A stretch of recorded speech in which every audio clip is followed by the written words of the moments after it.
दापोली आणि मंडणगड शिवसेनेच्या पदाधिकाऱ्यांना माननीय आमदार योगेंद्र कदम यांच्या वतीने आयोजित केलेल्या चर्चासत्र आणि स्नेहसंमेलनाच्या निमित्तानं या ठिकाणी उपस्थित आपल्या सर्वांचे लाडके ज्यांची आपण आतुरतेने वाट पाहत होतो ते सन्माननीय दादा आणि ताई, खरं तर खूप आनंद कालपासून या ठिकाणी उत्सव सुरू आहे. आता गेले कित्येक वर्ष मला वाटतं मी तरी 15 ते 20 वर्ष सक्रियपणे काम करतोय शिवसेनेचं.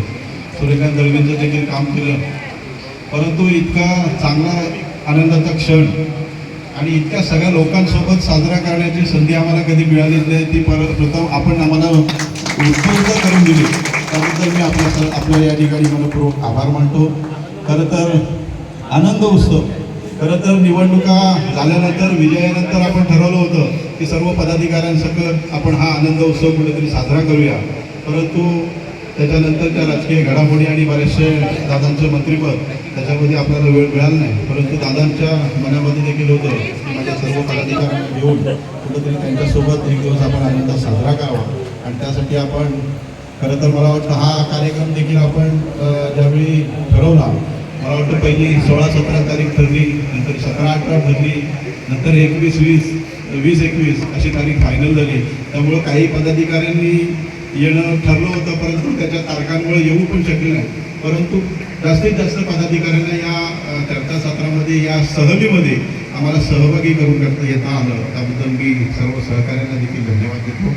दादा, काल आल्यापासून आत्तापर्यंत खूप अगदी आनंद प्रत्येकाने या ठिकाणी लुटला आहे. मला वाटतं आज आम्ही कधी चहाचे देखील कुणाचे वशिले राहिलेलो होतो एवढ्या वर्षात, परंतु कालपासून खूप मजा करायला मिळालेली आहे. म्हणजे आमच्या आयुष्यात जी केली नसेल मजा ती कालच्या बरोबर आजच्या या 2 दिवसामध्ये आम्ही केली. त्याबद्दल या संपूर्ण कार्यक्रमाचं नियोजन मला वाटतं आमचे उर्वेश राजे साहेब असतील, सुनील दळवी असतील, त्यांची सर्व दापोलीची टीम असेल यांनी केलं. त्याबद्दल मी आमच्या मंडणगडमध्ये काय आम्ही काही नियोजनामध्ये नव्हतो, परंतु आम्हाला देखील आपण यामध्ये सर्वांना सहभागी करून घेतलं.